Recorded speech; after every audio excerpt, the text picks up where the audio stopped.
premiere edition of the Men Stay Alive podcast. Um, a lot of you know me as an investor, as a teacher, as an entrepreneur. So this is my first journey into broadcasting or media.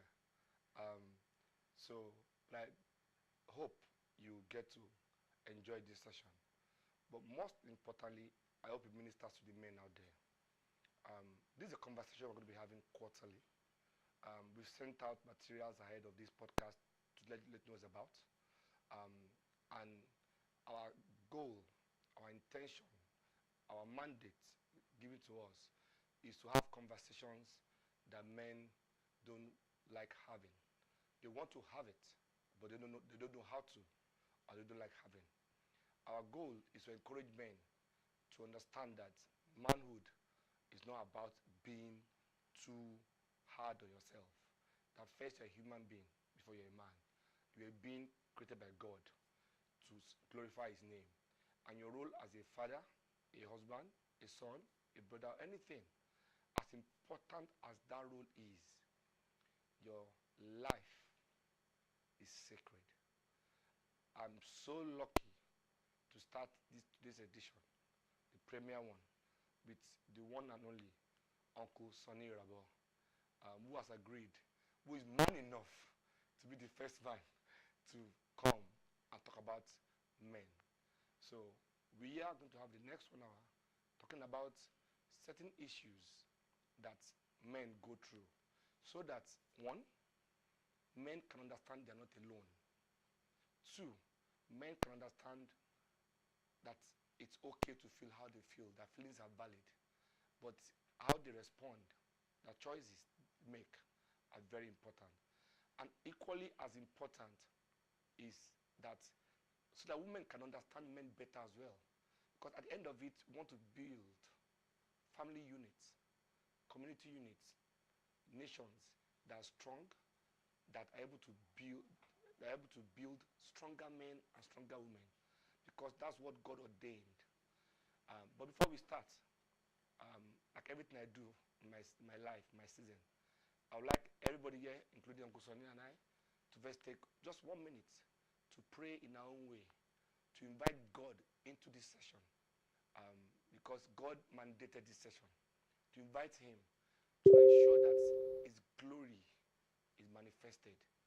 In 1 minute time, just pray. If you're listening to us, whatever your intentions for joining us, whatever your intentions are, just pray that you get what you want to get from this session. And hopefully, God will minister to you, or whatever it is you believe in will come across to you and help you be a better man. And if you're a woman, help you be a woman that understands a man better. 1 minute silence to pray, please.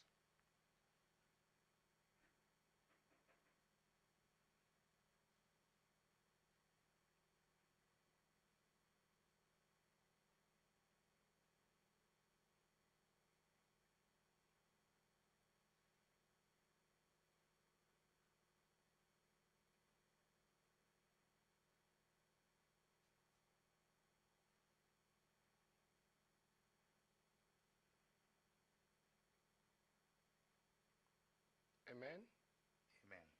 Amen. Thank you so much for that. Thank you for that. I know a lot of people like to think that religion is whatever they think it is. I like to believe more in spirituality. That's God in everything in life. Whatever religion you belong to, your relationship with God is very important. And I found most of my coping mechanism in this my season and my previous season has been on the God as a foundation.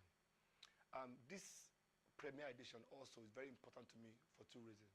The last time I sat down with Uncle Sonny here, 2 months ago, that we sat down to have conversations like men should do, as a third gentleman that was with us, a great guy. And we spoke that day about a lot of things. This is a man worth emulating. He fought for everything he got in life. He was a great father. I spoke to his wife, Maria, two days ago. And, you know, first I want to thank God for the wife, Maria, for the amazing woman she is, for the love she showed my brother, for the years we were married together, for the amazing way she has raised the kid and supported him throughout his career. Maria, wherever, if you are watching this, wherever you are, God will continue to bless and protect you, and God will be your guide, will be your strength. Being a widow is not an easy thing, but you know what? You've gained two husbands. God is now stepping in, and Akin is still with you. So for the next 1 minute, everybody please let us have 1 minute prayer for Akin Sugar. That's what it's called. Akin Sugar is his name. 1 minute prayer. Akin, we are with you in prayers. We know you are with God, and we know you are watching over your family. And may God, the Almighty One, the Creator, may He grant you heaven. May He grant you peace. You went to rest, Akin. You went to rest. And rest shall you find. And those that you left behind, may they continue to remember you. I remember you for good, Akin. I'm not going to cry again today. I've done that. Before you went to Canada, you came to see me in Abeokuta. You came to tell me you're going to go for a short while and come back. And we spoke again. And I hugged you. I knew that hug felt different. I didn't know that was a goodbye. My brother, it's not a goodbye. I'll see you again. I know you are with us. This session, the first one, we dedicate to you. Because you're alive. You're not dead. Your soul has just evolved into something that all of us can be proud of. And your name and your legacy continue to live. Maria and the children, they are struggling, but God will preserve them. You all think good work you've done will be with them, and I know you will not leave them alone. I pray that God continues to bless everything you have left behind, and your kids will continue to shine as you hoped, and you planned, and you prayed.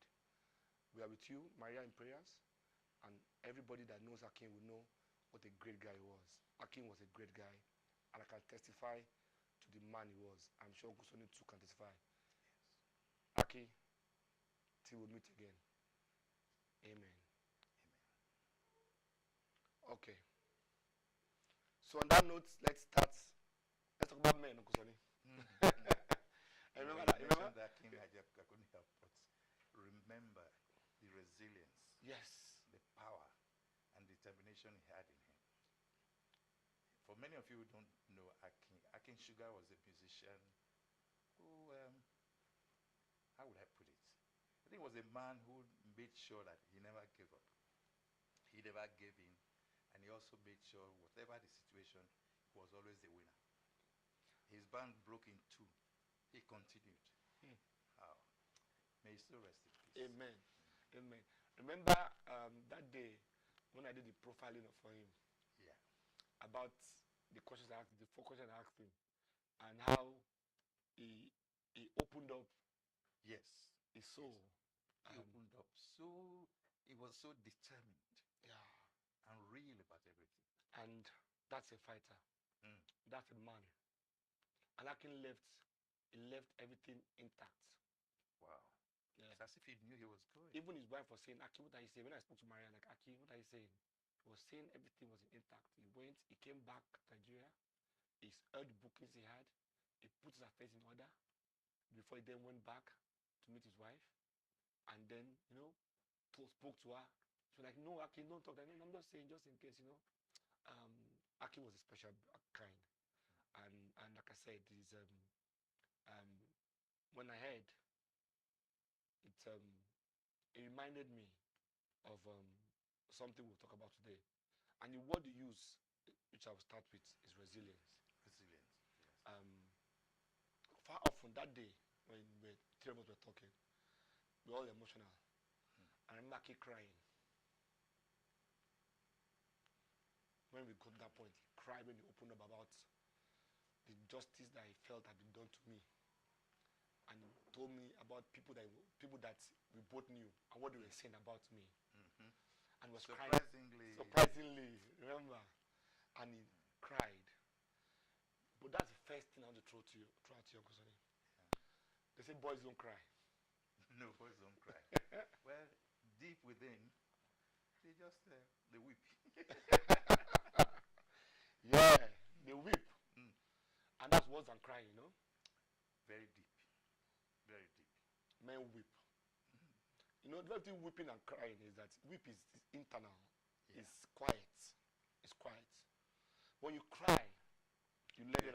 express it. You express it. Yes.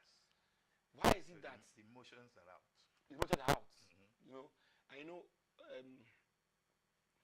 in my prayer time and my conversation with God, and this is not, I'm not a pastor. You know, I'm not a pastor. I'm a regular guy, and regular guy who just, the only way I found to survive my experiences in the last 3 years was just God, because there's nobody there to talk to.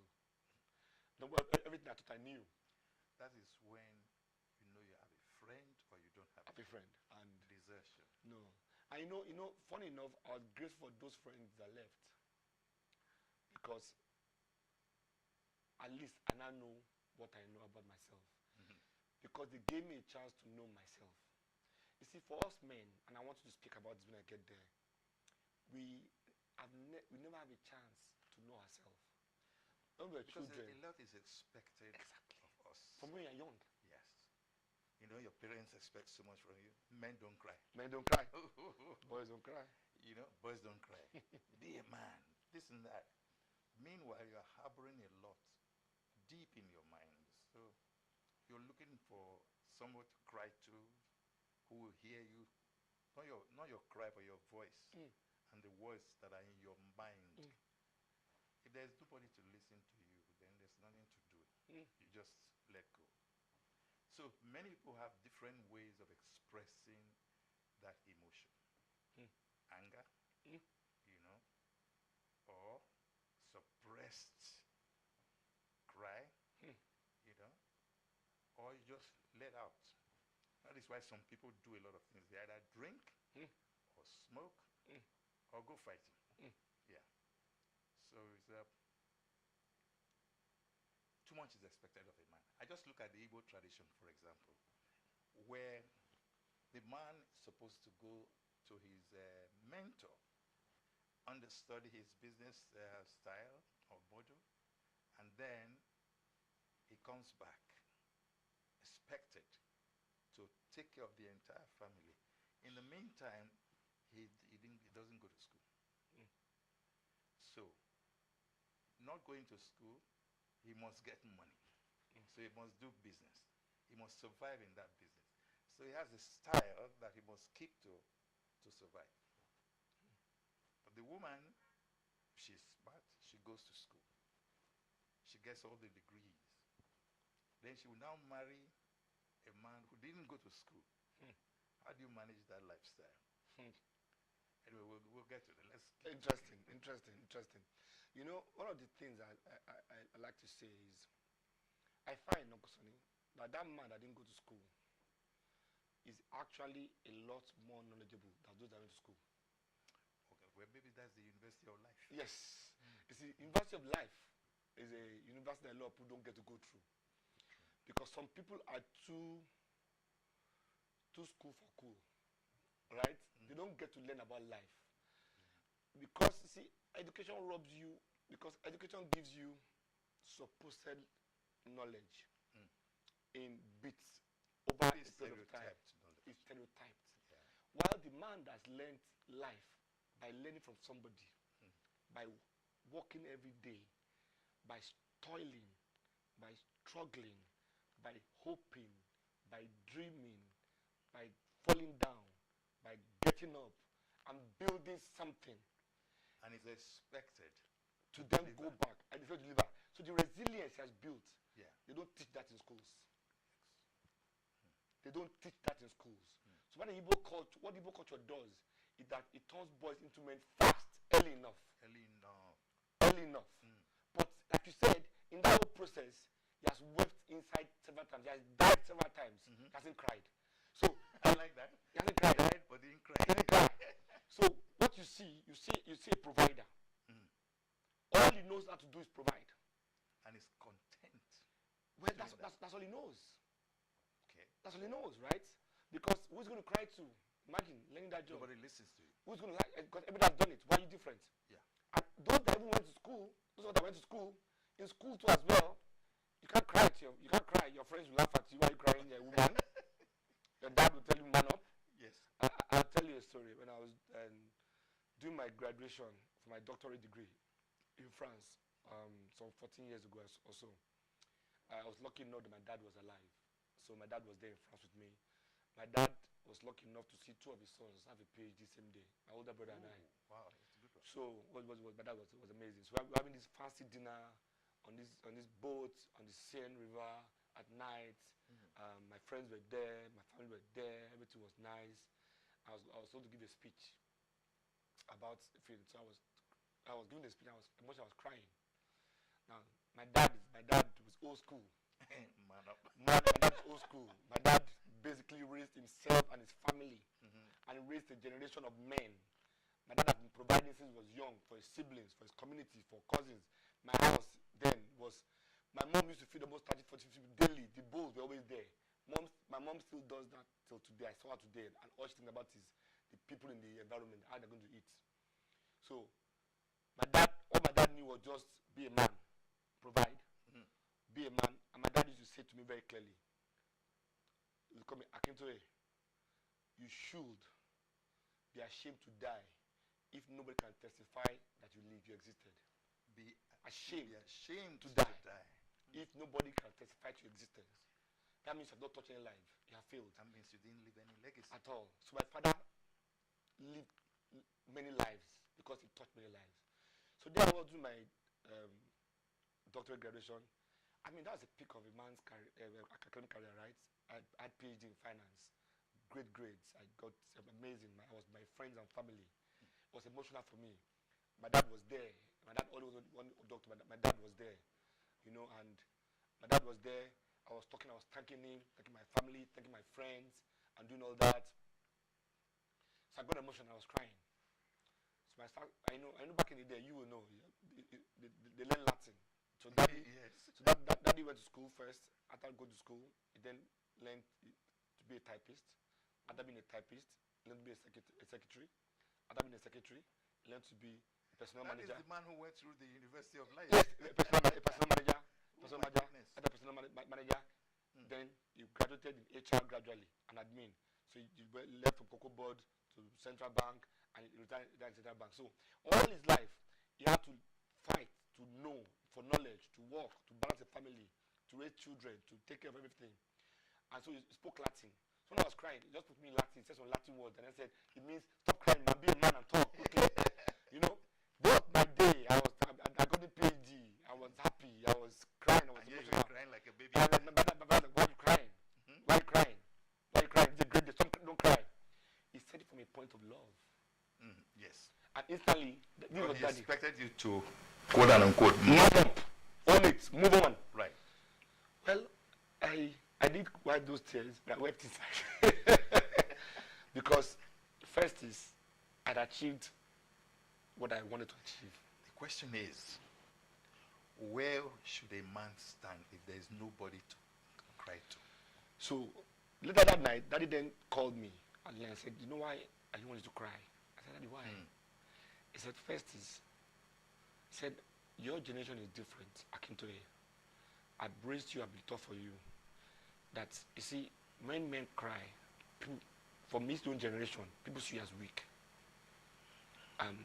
For you, you're expressing emotion. Wrong. That table today, I can't only speak of 2 people on that table that's my friends today. Daddy said, on that table that you're calling your friends, you're crying to, most of them are not happy for you. What the social media people will call fake people. He said, most of them are not happy for you. Of course they can't be. On that table, I can only speak of 2 people that I can still call friends today. Okay. And at least 20 people on that table in France. He says, why do you want to show people that are not happy for you that your emotion? They will then know what it is that makes you happy. My daddy said, a man must have 3 faces. One, you show the whole world. One, you show the people close to you. One, nobody ever sees. Yeah. So that was from a point of crying. But all through my life, Daddy always was there to guide and advise. I was lucky enough to have a father who had gone through life, who then was my shield. You remind me of my own family. My father was a polygamist. And the unique thing about it is that I was his first son because he had a daughter. But I was the last born of my mother. Wow. Okay? Then there were 2 other wives, and he had 16 children.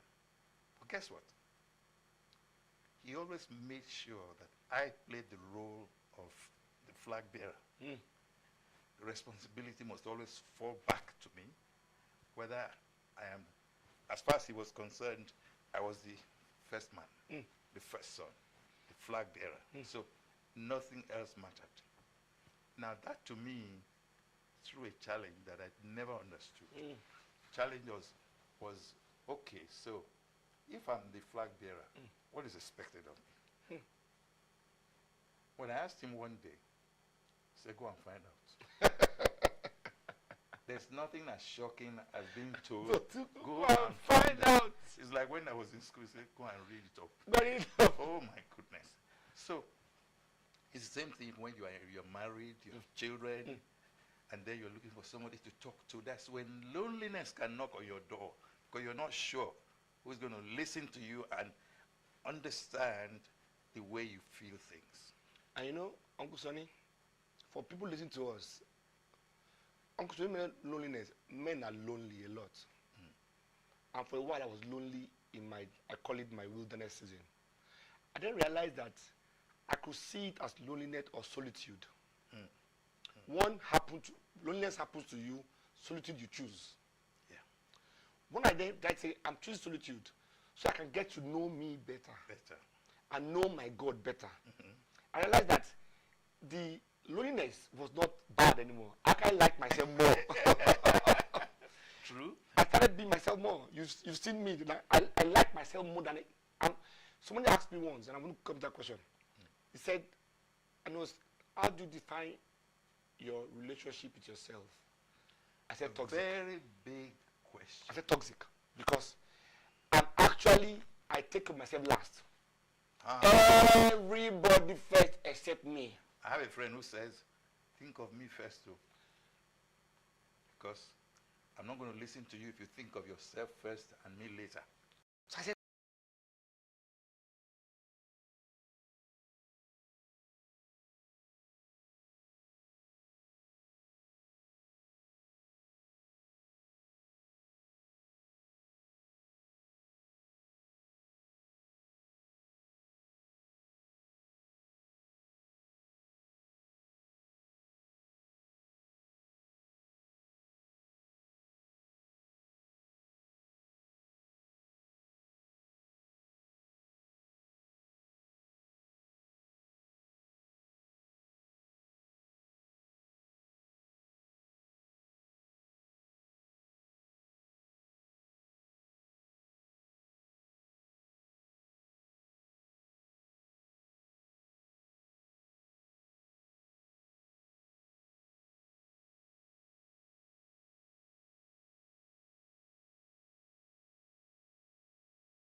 what it was. And then I questioned, what if I'm in charge of anything? Maybe I'm in local government or in state or federal. Whatever it is, my responsibility should be, what should I give the ordinary man on the street? That is a big question. And it's the question that most men cannot readily answer. Amazing. So, when life happens to you, you have an accident, you lose your job, things fall apart in your family, in your home, you're unable to work, you're unable to provide for your family, and all you've been trained to do is provide. Things will change. You need a family that will think, pray, and hope that God is in control. Is it hope or believe? Well, hope. Because you see, because hope, hope is important. But belief is key. Because belief is key to unlocking obedience. Say that again. Belief is key to unlocking obedience. Belief requires not seeing, not knowing. See, I'm learning from you. I'm supposed to be an old man. Yeah, not knowing. Yes. It's okay not to know. Yes. We are programmed to know so that we can see. Sight is our biggest problem. People have eyes. But they don't see. They don't see. And they think it's for seeing. No. The seeing is from the mind. If you are driving and you see road, you see water on the road, it's not water, it's mirage. So your sight can lie to you. Yeah. But your mind will let you know that it's not water, it's mirage. Yeah. So the sight is actually in the mind, not the eyes. A lot of men want to see with their eyes. So you make sense of what you see, or think you see. So you must believe. There's a gentleman that I did business with 2017, 2016. And I gave $1 million to. That's a huge one. And that was, I said to him, I'll collect it back when I need from you. I'm saying it on radio. The person knows himself. We did business, and my share was $1 million. I said, keep it for me. Because I don't need it right now. 2016, 2017, I can't remember. So, when my storm hit in October 2022, and I started fighting, I started running around, I started to gather money. So 5 years after, I called this gentleman and said, how are you now? You know, sorry, I'll come and see you, this. I said, okay, by the way, that's our business, that money that you say you're doing, you're trading with, let me have that $1 million. Uncle Tony, guess how much you gave me back for my $1 million? I'm afraid to guess. Please guess. Maybe 100,000. I'll not be using as an example. Try again. Ouch. I don't want to guess. Just one more try. $50,000. Give me $1,000. Hey, what? $1,000. Sorry, I have to let go. Can't believe that. So I had a choice. That's 999,999. What? That event could have triggered a heart attack. Wow. Aneurysm of brain. Could have done a lot of things. Men, you get to choose how you react to that stimulus. So instantly, I realized that this thing, because I banked on it. It was due to me, it was mine. I didn't again to him. By his own thinking, he had got it. Whatever it is that you thought about. So I didn't bother asking for understanding. So people listening, part of the way I have learned to cope, I don't seek understanding. There's no need to seek for it. I seek discernment. Yeah. Instantly, I prayed, and God said, allow, let it go. Let it go. Because if you focus on that demon, after me, fight will happen. It will consume you. It will consume you. Yeah. I'll fight him. I'll do this. I'll beat her.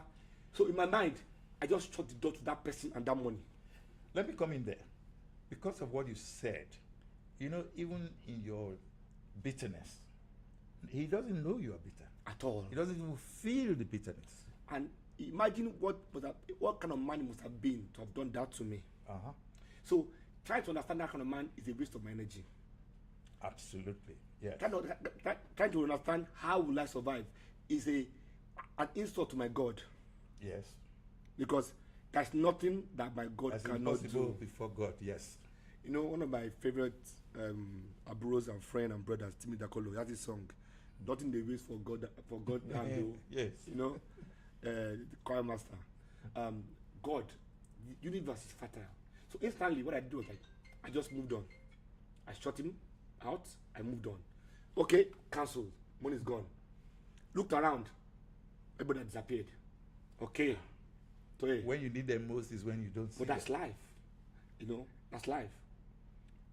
I had a lock, and life had prepared me for this because 20 years earlier, I was a gentleman who I did love for when I was a banker. I loved for banker.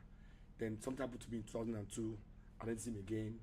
And then when I heard I was back at the top of my game, 2006, then came back and said, "I told you let's do something again." I'm like, what about the past? Have you got no shame? How dare you come and meet me for favor and everything? And the guy said to me, let me rant. The guy set me straight to, let me rant. The guy said to me, "Hey, why are you taking this personal?" I lost again. I said, "No, wait, before you lose again, are we friends?" I said, "Yes." I said, "We are." "Okay. What are my children's names?" Who was asking you? He? Yeah. Where's my mother from? My village. You know I grew up. Do you know the state my cousin is in? So you assume we're friends. That was on you, not on me. We are business associates. Wow. And once you stop being important to me, why would I keep it? The other guy won, so I went to him. Not that he has lost, you are winning. I came back to meet you. Now, if you are bitter that I didn't look for you, because I was never your friend. That's arguable. I refuse to let that be. But guess what? He was honest enough to tell me how he saw me. Well, so I'll be honest to tell you, I don't like the fact that you said. You don't have to like it. Yeah, okay, good. That's that thing, men. You don't have to like your situation. Liking your situation is totally different from accepting it. True. So I accepted it. So the same way the guy took my money and said, I accepted it. I said thank you, and I moved on. You know why? Oh, I've been in such situations where you move on. You have to move on. If you don't move on, yeah. Oh, Status is the death. drawback is too much. Status is death. Yeah. Motion is life. Status is death. Motion life. You must keep it moving. You must have faith in yourself. Even when the people closest to you ask you, are you delusional? You must ask faith, because it looks like you're delusional. They love you. They care about you. And asking you, what's happening? What's way forward? Why are we here? You're like, I don't know, but I'll figure it out. Like, give me a plan. Give me a plan. Whether it's your mother, it's your wife, come give me a plan. Is this our life? Like, but there's a major issue here. Yeah. How does a man cope with situations he can't control or help, and so on? How do you? First and I'm foremost, asking you. No, so first and foremost, for me, it's my own experience. First thing I learned how to do is to dimension that situation. What is it? So you see, men don't cry. Being a man does one thing to us. It builds our ego. You see, and that ego, And that ego falls can be very negative sometimes. Yeah. So our ego is what we, and a man, men are bag of egos. So you see, most times the things that upset us, that make us be ashamed or make us want to commit suicide, is our ego. What will people say? What about denial? It's ego again. Me, it can't happen to me. No, I refuse to accept it. It's ego again. You see, once first you drop your ego and you accept your reality. Accepting reality is very key. Yeah. You know what happens? Yeah. You're then practical. And then ready to solve the problem. And ready to then solve the problem. Your ego is a personal expression of what people have told you about who you are. So, it's not you. So I like to separate ego, pride from dignity. See, dignity is... Before we do that, No, no, not before. Let's define each and every one of it. Thank you. Ego, Pride. pride, and dignity. And I'll tell you how I've come to learn it and understand it in my own spiritual journey. Okay. Ego is people's perception of your personality. Because that's what they see of Yes. you. Okay. Okay. Pride is your own attempt at expressing your dignity. I like that. You got me there. You okay? Your attempt at expressing your dignity. Because dignity is internal. It's in you. Yes. It's in you. Well, it comes out like you exude it. Through your pride.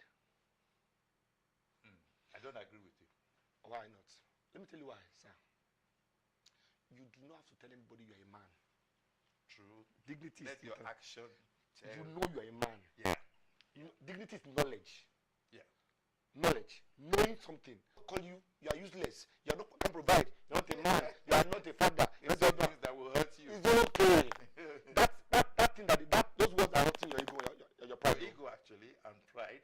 But not your dignity. Not your dignity. Don't change the fact that what you have done in the past for that person. That say you're not a man. Don't think that you provided for your family over and over again and you bent over backwards. And they chose to forget. The amnesia is a problem, not your problem. Not yours. So dignity will help you remind yourself who you are. It's like a lion. Hungry. No matter how hungry a lion is, it cannot eat grass. No. It's not pride. It's not ego. Not being food with that. It's not being food. Exactly. So what people say you are is not who you are. Absolutely. You must first know who you are, which is why you must embrace solitude. Get to know yourself. Talk to God. Most men don't want to embrace solitude. Because if you embrace to think that solitude is supposed to build you back to form and shape. But a lot of men do not understand. They think they call it loneliness, and loneliness can be painful. But if you flip it into solitude, time spent with yourself, building yourself, knowing your God, you don't realize that you're not afraid of being alone. No. And once you accept that, I can be happy by myself. And the truth is, as you grow older, you begin to appreciate solitude. You begin to appreciate it because you don't realize that all the things you thought you knew about yourself, you don't know. Yes. And everybody that you counted on that you thought would be there are not there. There's another thing. Maybe I should ask you this question because I've enjoyed this conversation so much.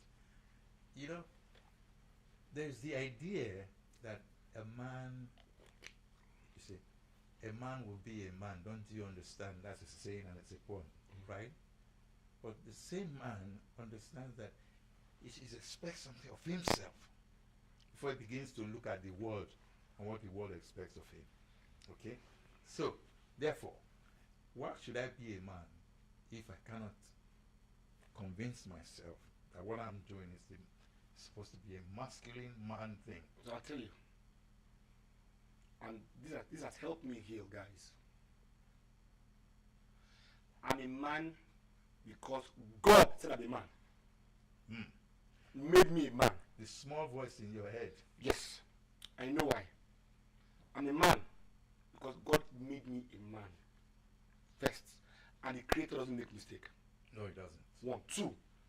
I'm a man because I may look forward, I don't see what's happening or give you an answer. When I look backwards, I see what I've done. Now man I be. Ah, yes. Okay. I don't know whether it's in your language or your group or ethnic group. In Benin, when a lizard, falls from the rooftop, lands on its stomach, it looks up, and then, okay, I think I've done a good job. So, being a man, let nobody tell you that your current situation, your ability to do what you're meant to do, takes away from the man that you have been in the past. Be kind to yourself. Remember that you have done some good in the past, and the God that helped you do that good is still on the throne. He's still on the throne. He's still in the business of answering prayers. Yes. He's still in the business of meeting you at the point of your industry and your needs. He wants you to move, and he'll meet you. He'll move and he'll bless you. God does not enter a place where fear exists. Fear is for the devil. Mhm. You know, Fear is the devil. false evidence appearing Real. Fear. Fear. So you know, so a lot of people confuse fear with doubt. Mm. So I say unbelief. Like belief, that's unbelief. Belief is grace. But there's no fear in any of those. I'll tell you.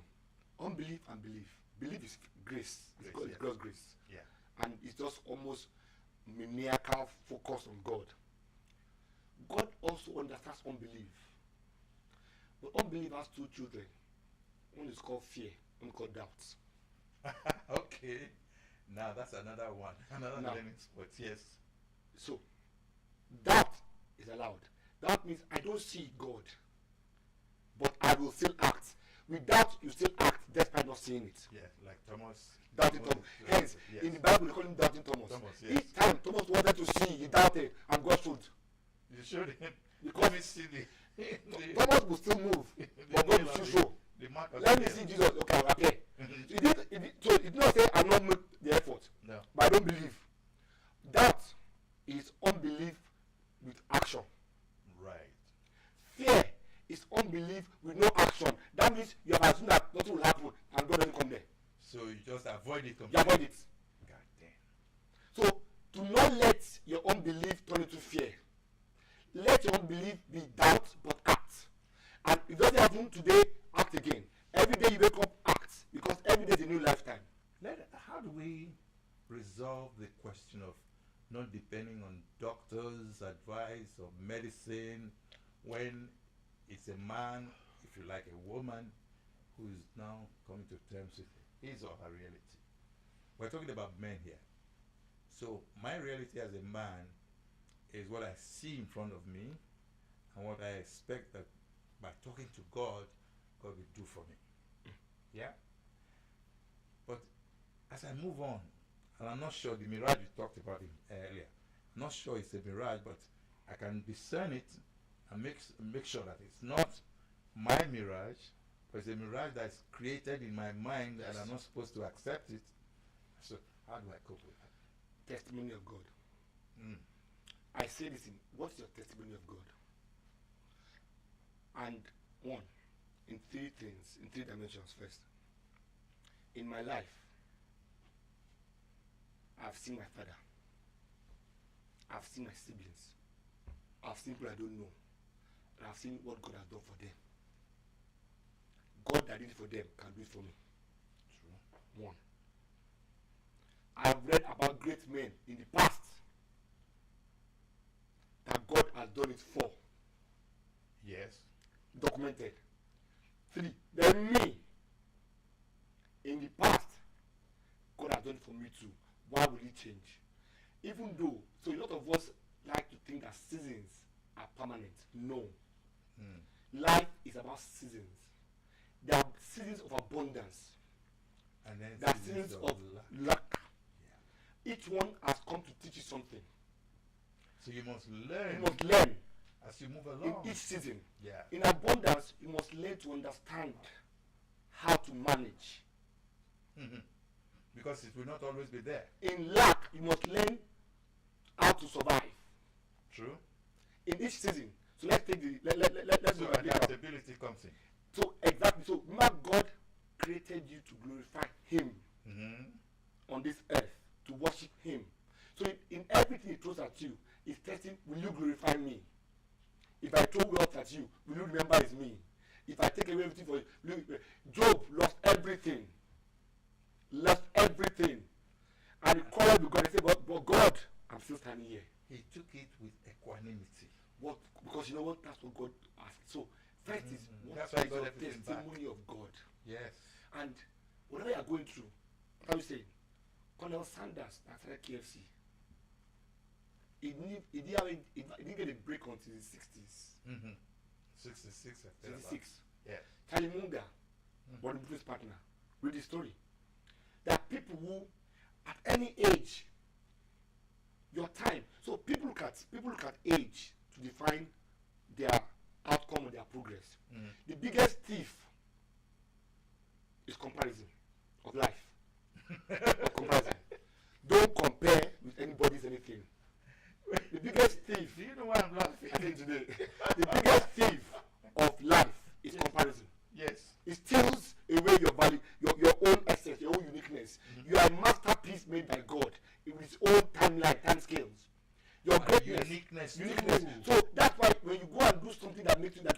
and you die early, that means you caused your own death. Mm. Your greatness is ahead of you. And by not following, believing your God, you start maybe drinking too much. I did. And God tell me, this is going to end you. Let's stop this nonsense. You start doing things that, you start saying, you realize that your greatness is still ahead of you. If a Colonel Sanders can be successful, Yeah. people at 80 can become billionaires at 80. Yes. While you are 40, you are 30, you are 20, you are putting yourself in that position that don't make Even sense when you pray to God, you say, well, there's no end to everything. at all. God, Your time. even though I'm old, I'm looking forward to better things to come. Listen. I get better in age or with age. So remember Abraham. Yes. God promised to him Yes.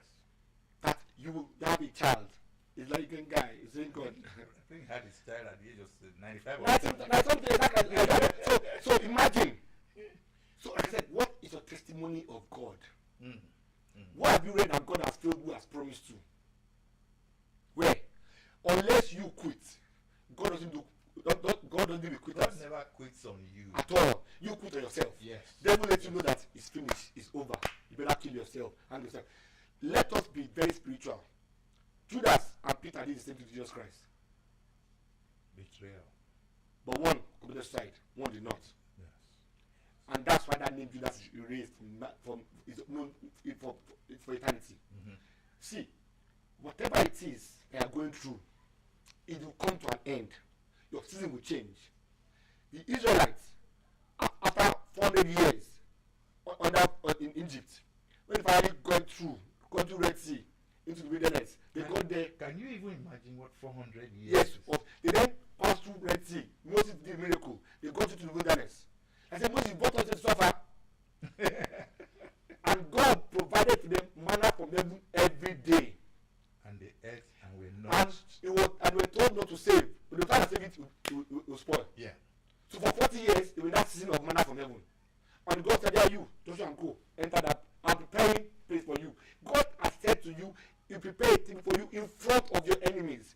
Not that you don't have enemies. If you don't want to have enemies, they will be successful. So Success. prepare a table before Anointing me, attracts the enemies. presence of my enemies. Anointing attracts enemies. Psalm 23. Anointing attracts enemies. So Yes. if you're anointed, expect enemies. Of course. God are going to be with you. So you must then understand that your time scale is not a present time scale. That person can be successful at 30, happily married with children, everything, and you're 40, you're saying, God, no. Abraham had a child at 99. Mm. Joseph was talking for 13 years. Jonah was only 3 days in the fish. Mm. Moses was 40 years in the wilderness. Everybody, they are all prophets of God. Pastor, No, it's a time scale thing. I love this. People should stop worrying about everybody's time scale. Mm. Measure your own life Mm. in relationship with God. 1, 2, don't kill yourself because of other people's expectations. Live Do not- your expectation to the best of your ability. Do your best. If your people that expect of you are not happy with what you are doing, Mm. try and communicate and do your best to them. But whether they accept it is not in your control. People will choose to accept what they want to accept. But if you know you are doing your best, if you know inside you are doing your best, and if you know that you believe in God, and that God, the testimony of God in your life is that it has always come true, it will always come true, then be patient and be kind to yourself. Mm. Time is your ally. People, time is your ally. Not all deaths that you see nowadays are preordained. You know the average life expectancy in Nigeria? 54. Very sad. 54. And there are people who live up to 100 plus. Now, in the same Nigeria. people say it's government, it's security, it's this. No, their choices. You are above 54. You're in your 70s. Yes. But you know, let me say, there's a friend I used to say, if you worry, you die. Die. You don't You worry, don't worry, you die. Why worry? All that you die safe.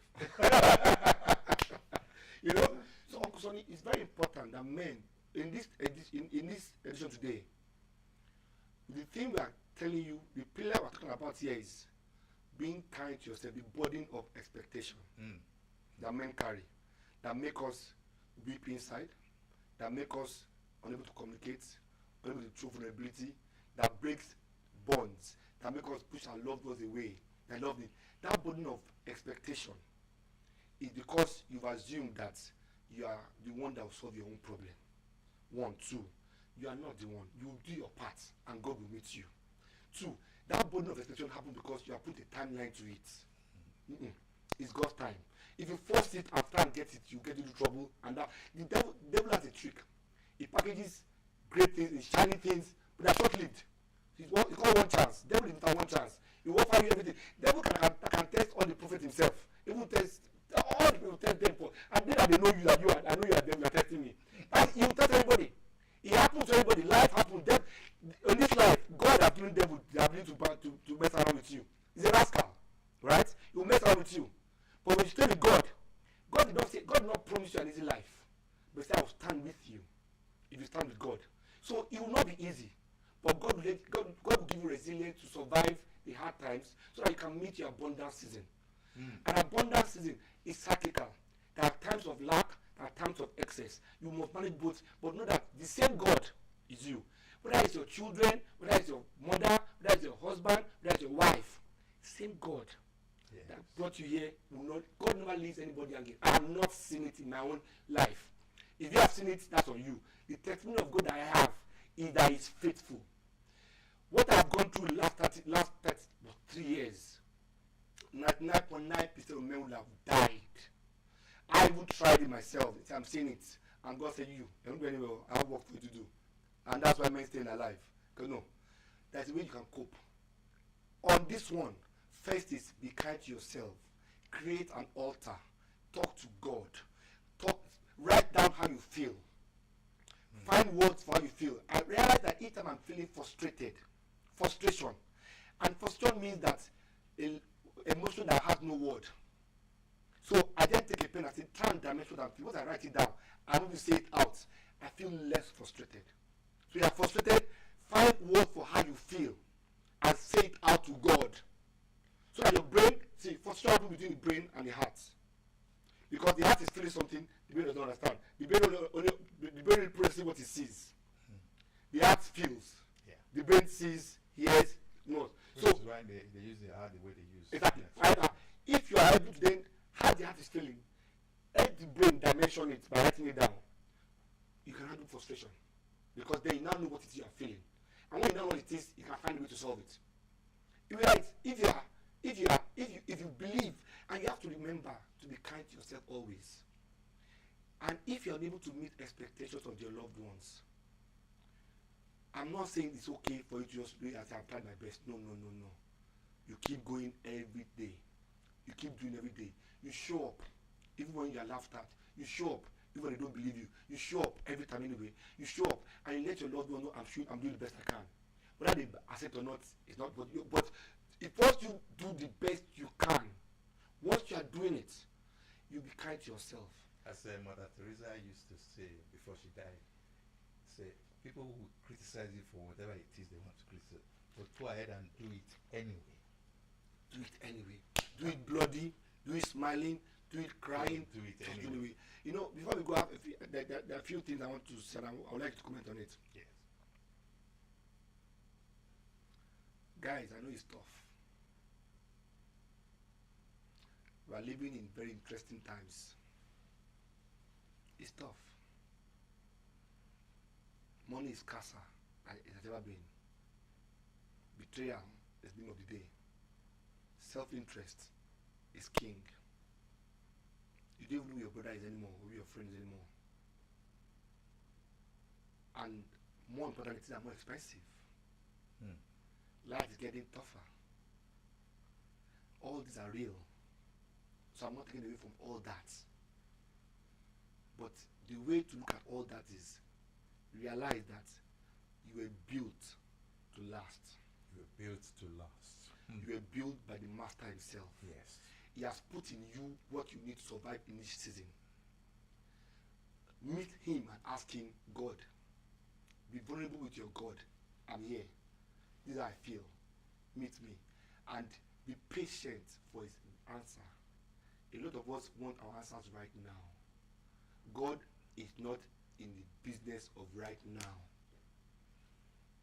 I think what I should say to end this is let go, let God. Let go, let God. Yes.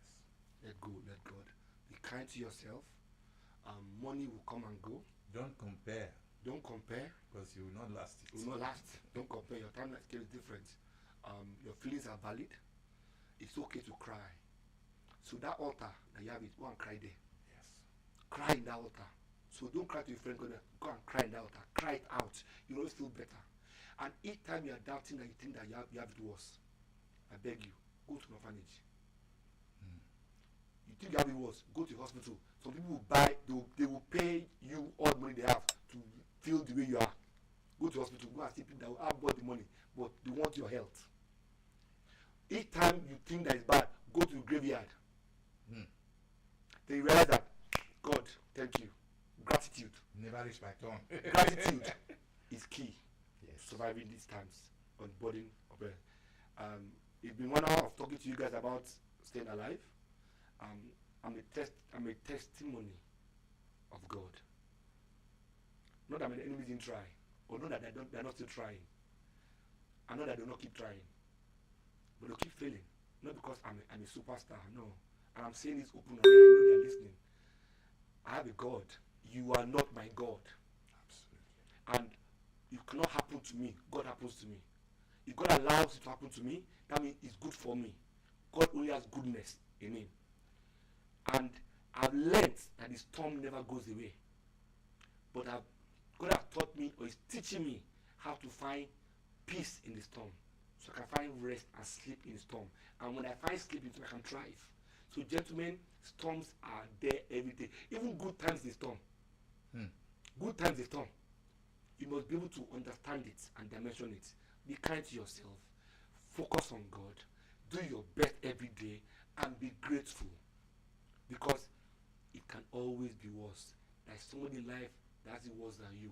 Yes, somebody that's better than you, worse than you. So you are actually where God wants to be. And focus on him. And I'm sure he'll meet you. And my own message is simple, and I love what I've learned a lot from what I've heard you say and what I've. My own message to you will be: if you see someone, it's an old adage. If you see someone without a smile, give him one of yours. The world is a place for you and everyone to coexist in, so don't give it up. Let go, let God. Goodbye. Thank you very much. Goodbye. See you next quarter. Hope you had fun.